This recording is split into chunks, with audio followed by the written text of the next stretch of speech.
Today's date is 2024, January 23rd. Officer taking the statement will be Constable Jasper, reg number 67330 with the Leduc RCMP. I'm here today to take a warrant caution statement from Theodore Turner in regards to a sexual assault and assault on a Heidi Turner. I'm going to go and bring Theodore in.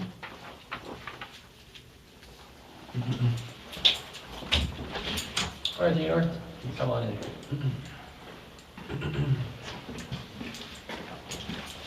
There, so you can have a seat over there. Yep. All right, Theodore, so I'm just going to go over your Charter of Rights and explain everything that's going on here. Okay, so right now we're doing a warrant caution statement, so everything in this room is going to be video recorded, Yeah. audio recorded. I'm going to be taking notes. Today there will be no promises made by me whatsoever, and all I expect from you is just the truth. 100% just the truth, your side of the story, that's all I want to hear. I'm going to go over your police caution once again, so I'm arresting you for assault and sexual assaults. You have the right to retain and instruct a lawyer without delay. This means that before we proceed with our investigation, you may call any lawyer you wish or a lawyer from a free legal advice service immediately. If you want to call a lawyer from a free legal advice service, we'll provide you with a telephone and you can call a toll-free number for immediate legal advice. If you wish to contact any other lawyer, a telephone and a telephone book will be provided to you. If you are charged with an offense, you may apply to legal aid for assistance. Do you understand? Yes. Okay. Do you want to call a free lawyer or any other lawyer? Well, I'd like to talk to a free lawyer Free lawyer? Okay. just to see what they say. Okay. And so you are charged with the sex assaults and assault. You're not obliged to say anything unless you wish to do Sex so. assaults? Sex assault and assault. So there's sex assaults and assaults? No, so there's a sex assault, a sexual assault, and an allegation of assault. Okay, so, but it's in the plural. No, just sex assault. One assault. Oh, okay. One count of assault. Okay. One count of assault. Okay, I was One trying to count of figure sexual out- assault. Okay. Okay? And you're not obliged to say anything unless you wish to do so, but Yeah. whatever you say may be given as evidence. Okay. All right? Okay, so I'm going to take you and we'll go to the phone room here and you can contact legal aid, okay? Okay.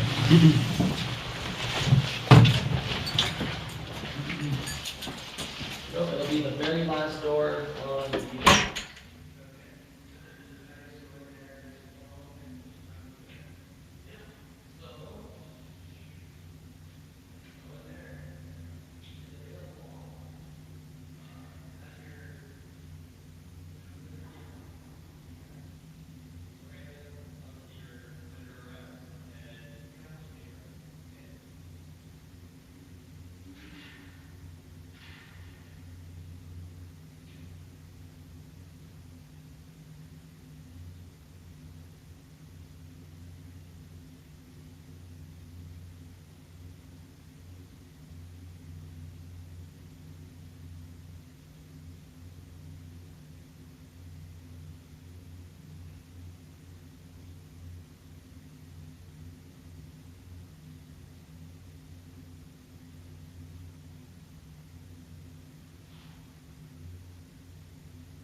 That's good, yeah. He's his side of the Yeah, yeah.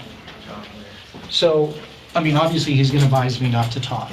And the reason is, because I don't know the details of what she has said, and this kind of makes sense to me, I could be telling something that's an incidental detail that she may have built into some story, Okay. and that could make it look like, you know.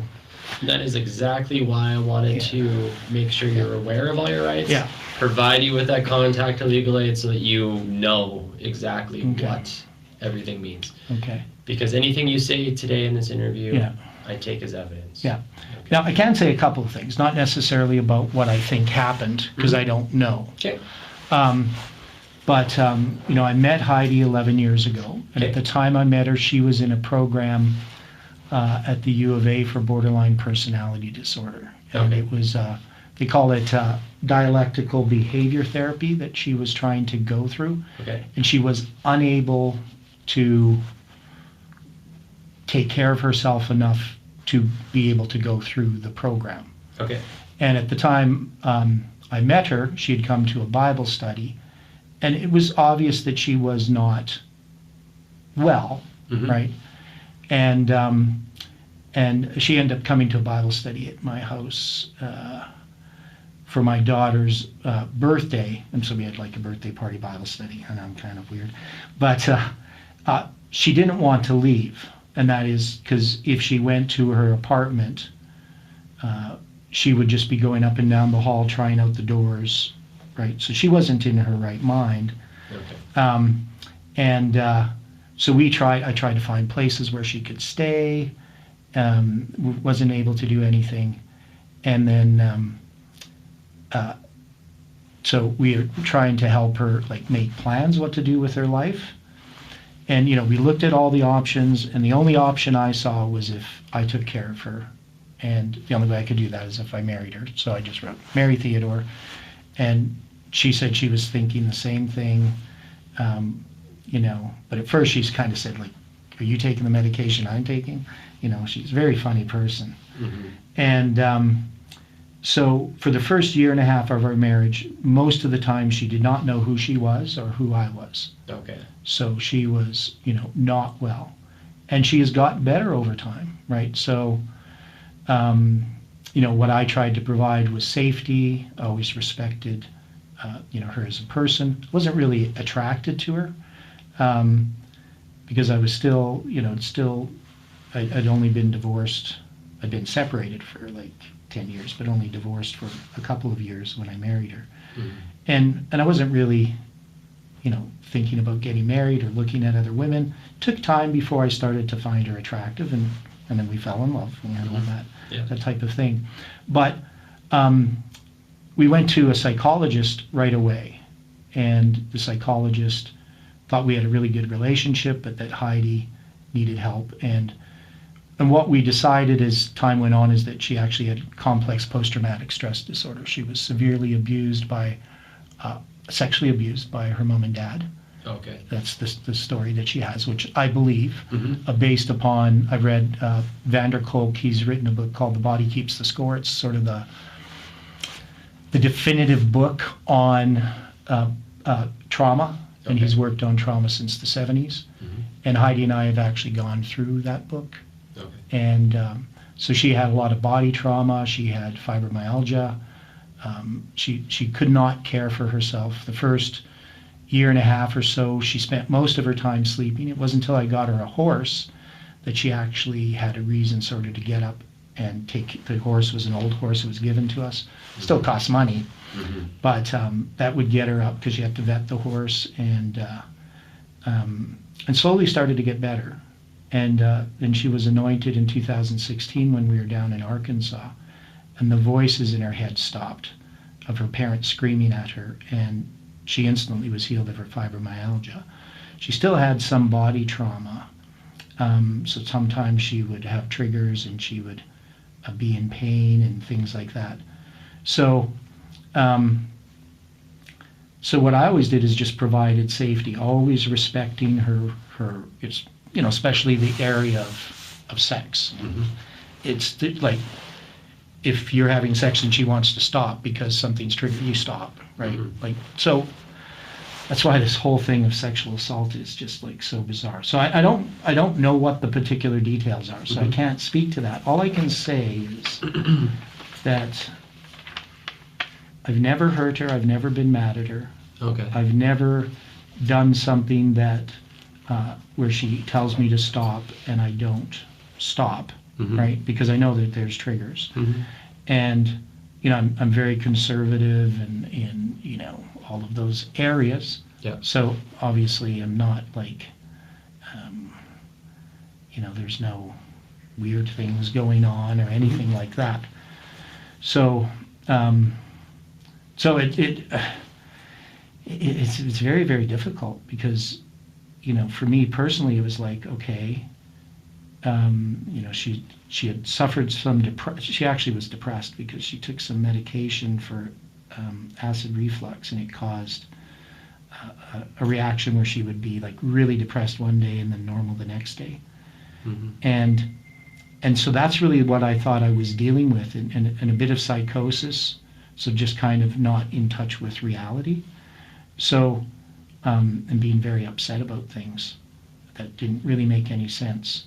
So when she left, I just assumed, okay, she's, she was saying she needs to see us, she needs to go to the psych ward, she can't control her emotions, and when she's, can't control her emotions, it doesn't affect me. So her emotions, unless she's doing something dangerous, it's just like water off a duck's back, because I understand her situation. I don't take any of it personally. So,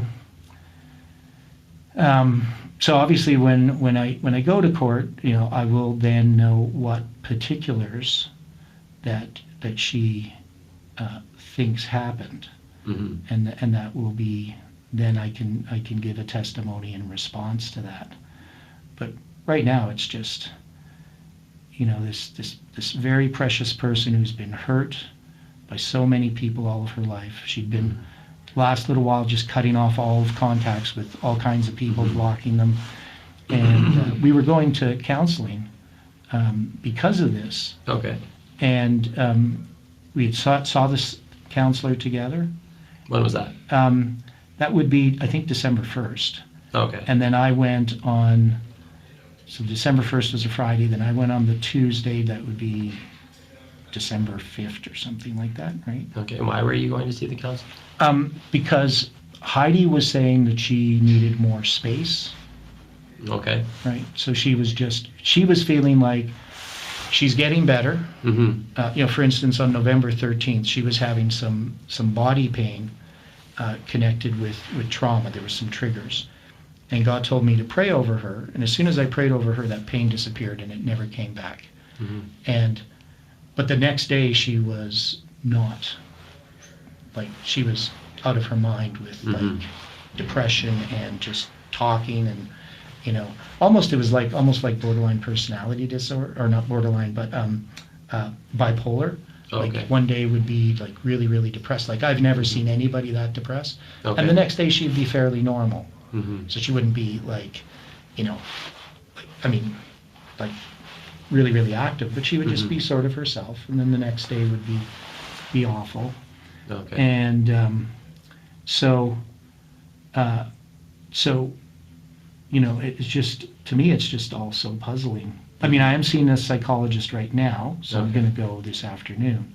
But we were seeing this counselor, and she was actually working under psychologist was working under the psychologist we first saw when we got married. So it was like really good, this asking all the right questions. So we saw them together, and then she wanted to meet me by myself for the like, how was I raised, what kind of, how was I in relationships and so forth. So we went through that. And then Heidi was supposed to see her individually on the 15th of December, and then Heidi left on the 13th.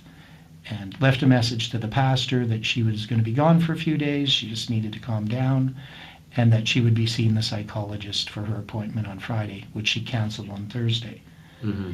And so, you know, those kinds of things worry you. You wonder what's going on. I definitely would never have imagined this, Mm-hmm.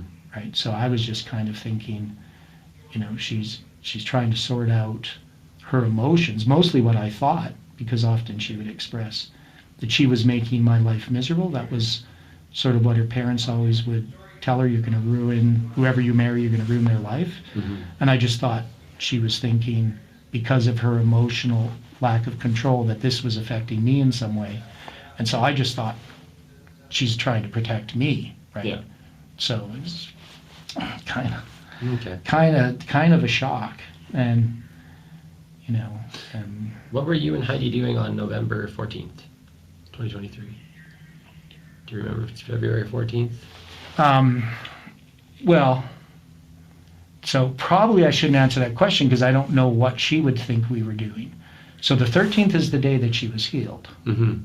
That's what I'm putting together your timeline, yeah. Yeah. So she was healed and she was really good that day. Mm-hmm. As far as I know, the 14th, she was just, she might not even have the timeline right. She's not necessarily good at those types of things. Did you guys have sex on the 14th? I don't think so, but I don't know because I didn't keep track of that. Mm-hmm. So I don't think we would have. Okay. It would have been later, Later into the month?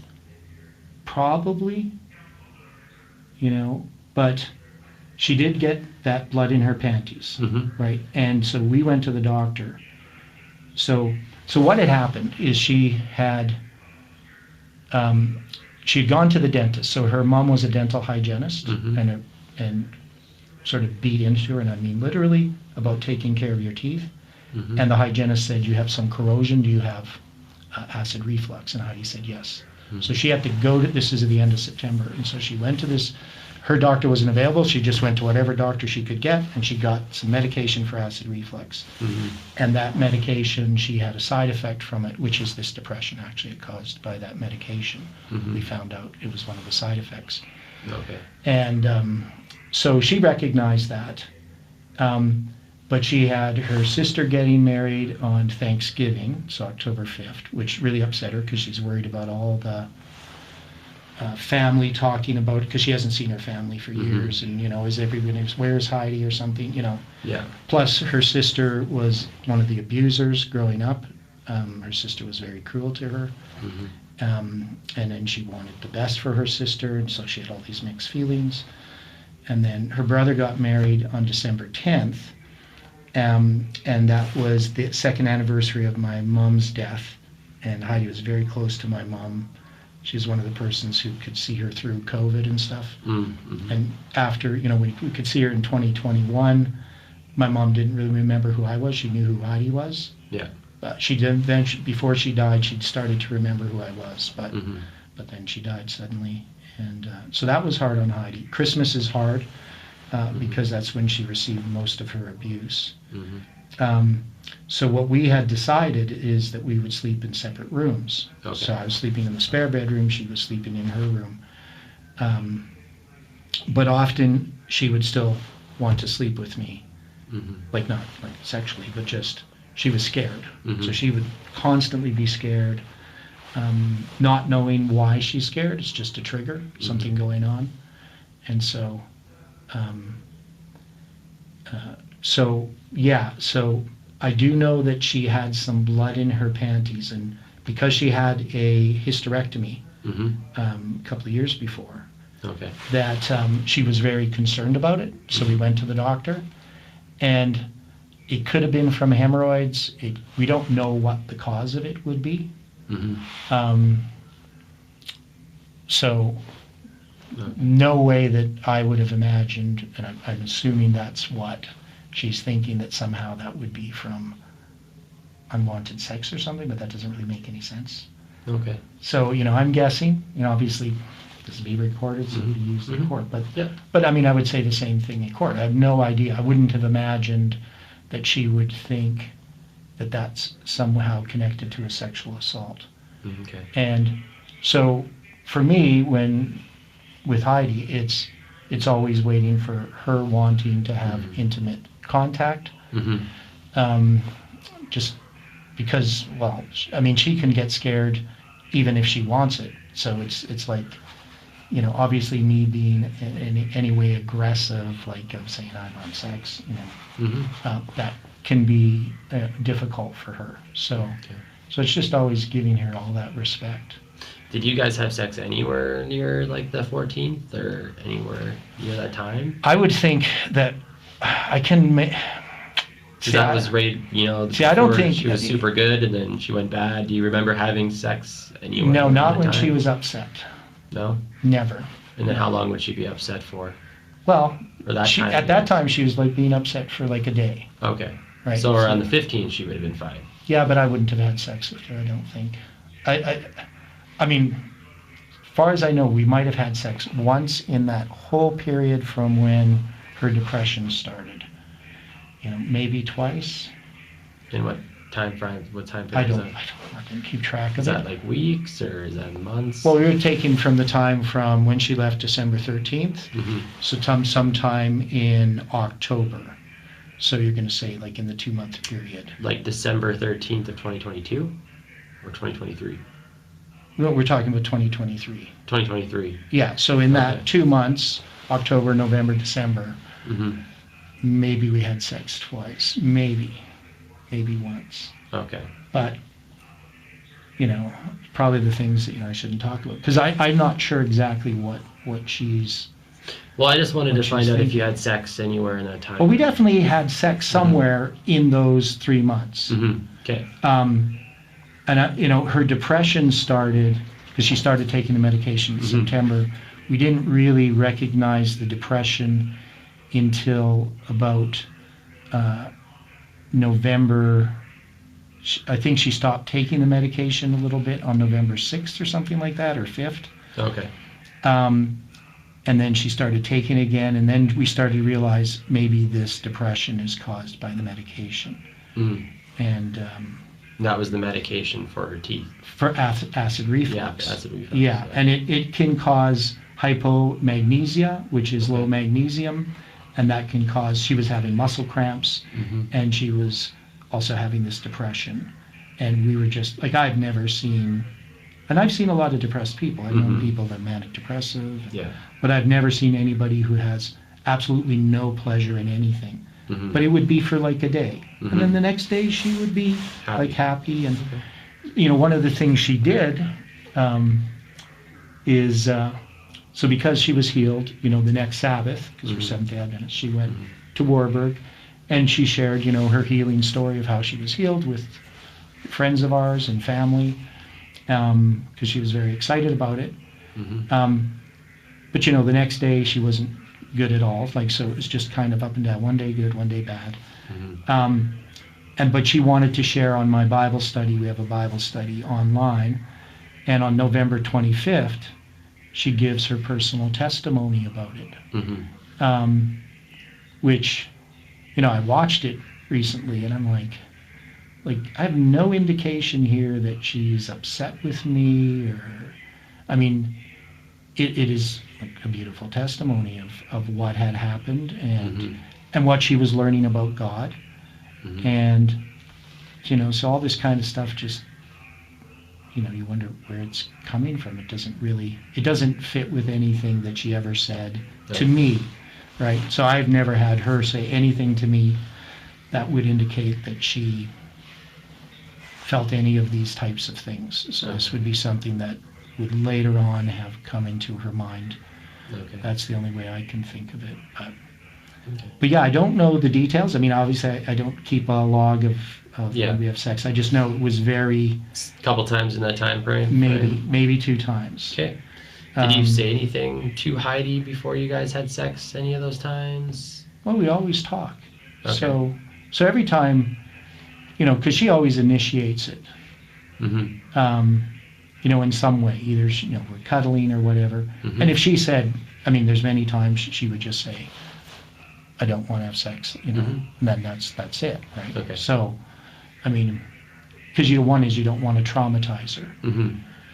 But she was, definitely not in she wasn't like she had been. She had been really good for a long time. She was working again, and now she was just frightened all the time. And and so, I mean, that's why we went to counseling, because I'm trying to figure out what's happening. Okay. And I do know, and I know I don't have to tell you this, but on November 29th, she was not very well. So this is like 4 days after she had given her testimony. So this is the 25th was her testimony, 26th. So it's the Wednesday. And she was, so one is she was talking suicide. So she was talking about, and she'd been talking about this before too, that when she's driving, never let her drive when she's upset, because she's thinking of smashing the car. And she even had me drive her to one of her clients one day just because of that, right? She was just worried about this. And on the 29th, she was in just like a very foul mood, and she ended up, so she wanted to go and just leave. And I was in the kitchen, and the keys were on the kitchen table. And she wanted to get them, and I stopped her. So this would probably be what they would call the assault. This is the only time I touched her. Right, and I stopped her, and I said, "Stop! You can't do that. It's too dangerous. You're going to hurt yourself. You're going to hurt somebody else." Yeah. So those are the things that then, whether that, if they think that's assault, stopping somebody from doing something dangerous. Okay, but did you do anything when you tried to stop her? How did you stop her? Well, I grabbed her arms and stopped her. Okay. Right, which I know is not what you're supposed to do. Okay, did you But do I believe anything in more than being that, or No. just that? Just that. Just Okay. stopped her. I told her to stop. I said, you need to calm down, because you're going to hurt somebody, you're going to hurt yourself. And I wanted her to just, I said, I can go downstairs, which I did. She ended up coming downstairs and talking to me and stuff. But I did, what we did is we phoned the distress line. So I phoned the distress line because of her suicidal ideation. And I think she actually talked to them twice. I think she talked to them again, but at least one time that morning. And so first I talked to them, and then I had her talk to them. And she was trying to say, well, I don't have a plan, right? Right, because that's, what they're going to ask. Are you planning this? But it's more, because she has tried to commit suicide 2 other times. Once about 2 weeks before we got married, and once a couple of years before that, because I have we have her psychiatric record. She doesn't remember the first time. Okay. But she remembers the second time. And so I was very scared. I told her I was scared. Like, you're scaring me. Yeah. Stop. And that's why I phoned the distress line and talked to them. That was November 29th? That's the 29th. Okay. Yeah. So, yeah, it's like, you think back over things, and you think, well, what, because of her behavior in the past, like, you just generally wait. You just, if something's wrong, you just kind of wait. She'll sort it out and calm down. Yeah. And she had gotten really good at that, so that where in the past she might dissociate for a couple of weeks, and she'd be like a child, and she couldn't really care for herself. Well, here she might be upset for, in like 15, 20 minutes, sometimes she could process, the triggers. But here in that period of time there, she was just not able to control her emotions. And the fact, that her emotions, like I'm not affected by people's emotions, in the sense of I never take things personally. Yeah. But if somebody's doing something dangerous, she would think that I was angry, where I'm just scared. And I told her, I'm not angry, just scared. You're scaring me. Yeah. And that's, that's always the concern, that, is she going to hurt herself? So you worry a lot. And then when she, left, it was like all this worry about, what state of mind is she in, So, but the thing that I would do is just respect her privacy. Mm-hmm. There's nothing I can do. You can't. When when something's out of your control, the best thing to do is just focus on the things that you can do. Okay. So Yeah. before you guys had sex, whenever you guys had sex Mhm. in that time frame, did you ever tell Heidi that you wanted to have sex to see if she's been healed from her hysterectomy surgery? Did you ever imply anything along those lines that you wanted to have No. sex to see if she was healed from the surgery? No. Because the surgery, that's a long time Mhm. before, and she was definitely healed from the surgery. Okay. So I don't know what that would be. You can't remember ever implying anything like that or along the lines of that? Jog any of your memory?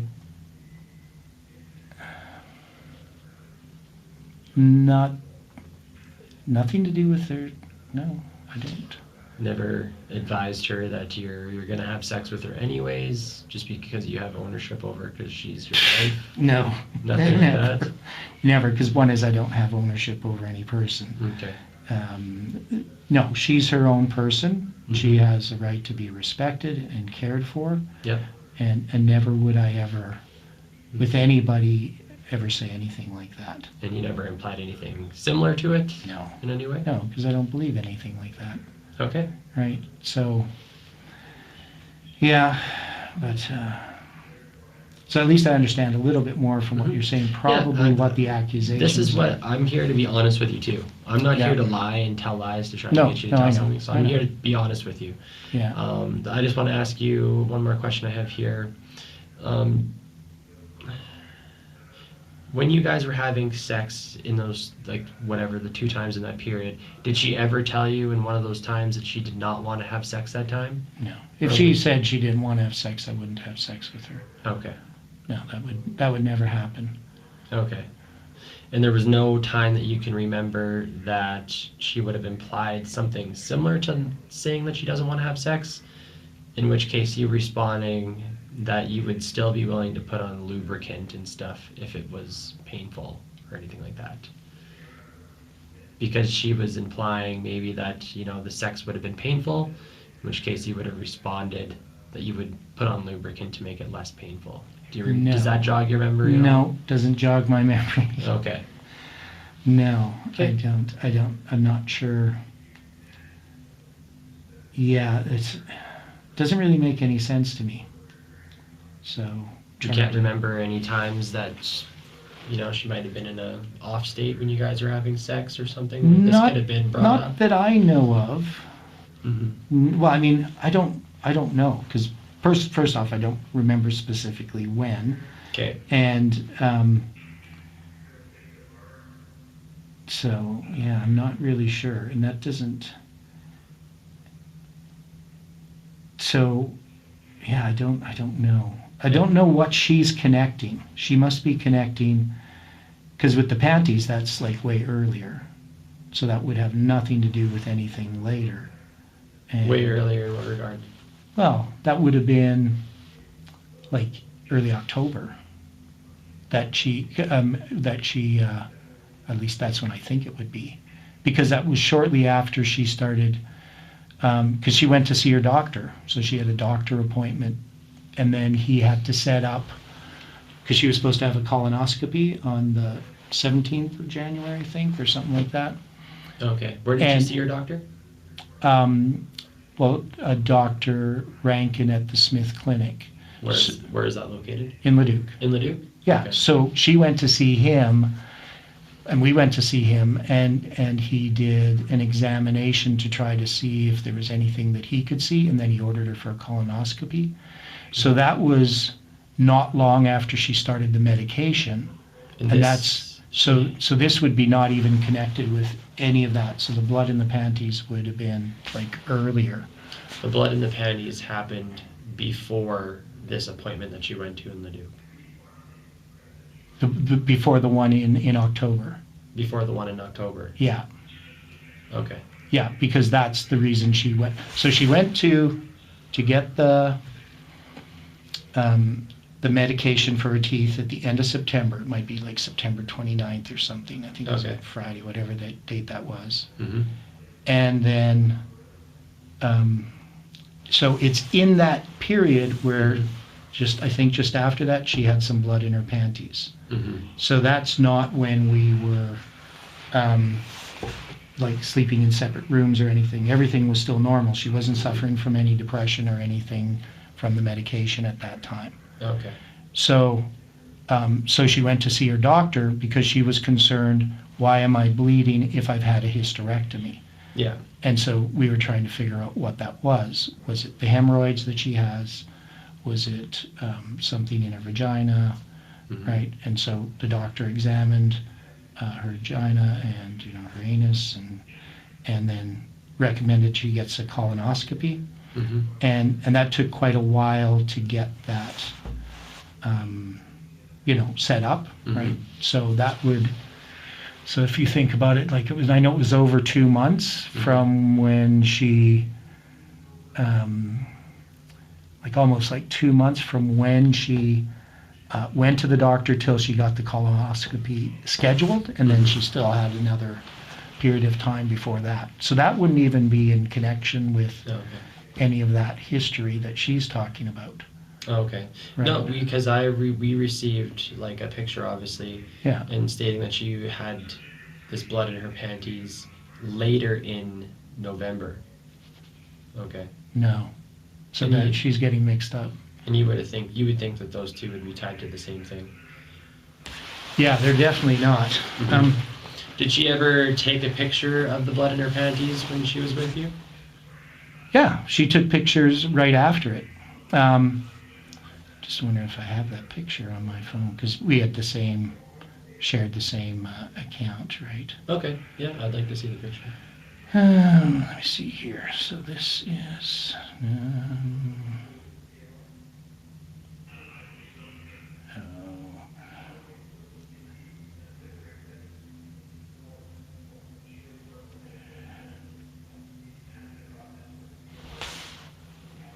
There's the cats.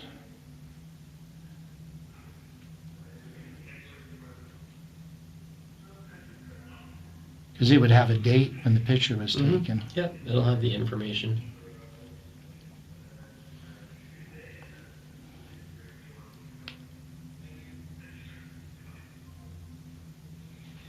Let me see here.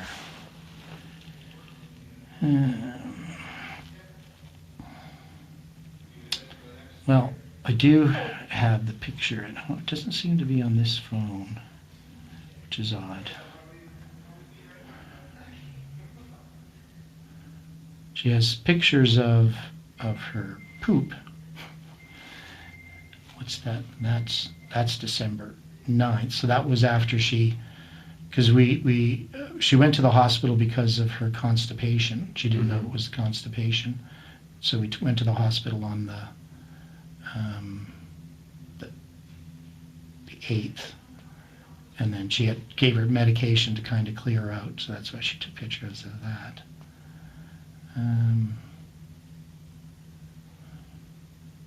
That was on December 9th. Just December 9th, she took it the next day.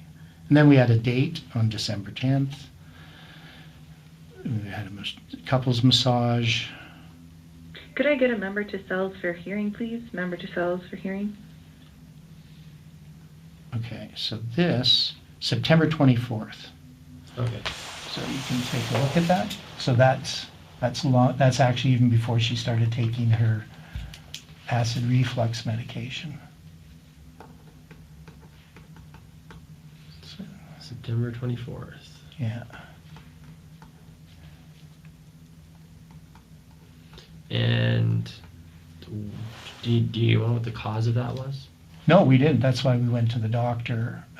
Jamie, if you're available, call Yeah. 7238. Jamie, 7238. So we don't know. Okay. So whether that was from hemorrhoids, the doctor couldn't find anything of why she would be bleeding from the vagina, Okay. right? So, and definitely that was, like there's nothing that was unusual about anything that we did. Mm-hmm. So What doctor did you see? Dr. Rankin. But see, I know it's going to be a few days after that she goes for the acid reflux. She's going to Okay. start the acid reflux. I believe it's the end of September. I could be wrong. And that's at the Leduc Hospital here? No, she just went to the Smith Clinic and found another doctor because Dr. Rankin wasn't available.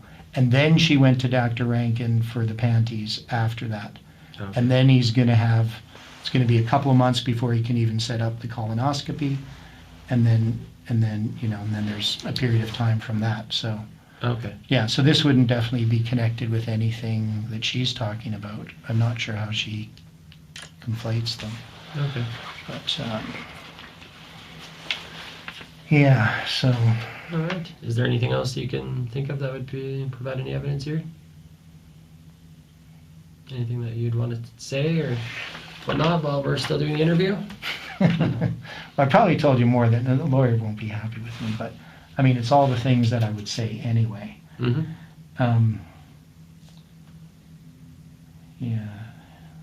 The thing I don't like about all this, is there's all this uncertainty that you have to deal with, when she left and there's no contact. And I would respect no contact as well, right? Mhm. So the idea that she doesn't want me contacting her and all that, but you worry so much about her, Mm-hmm. and she is an amazing person, and I am proud of her. I'm proud of what she's doing from what she sees, but I know that it doesn't really make any sense. All right. And- I'll conclude this interview. Yeah. It is 10:47. Okay. Now, so do we have to go get a justice or something to set up, like, so that I can leave, or how's that gonna work? Nope. We'll just step out of the interview room, and Yeah. then I'll just do up your paperwork, and you'll be good to go. Yeah. Do I Yeah. get fingerprinted and all that stuff? You can get fingerprinted here, or you can come in whenever you want. We can do the fingerprints now if you want to. Yeah. So you have to do that, right? Yeah. How's long that take? Not too long. Yeah, because otherwise I have to go with my son. Yeah.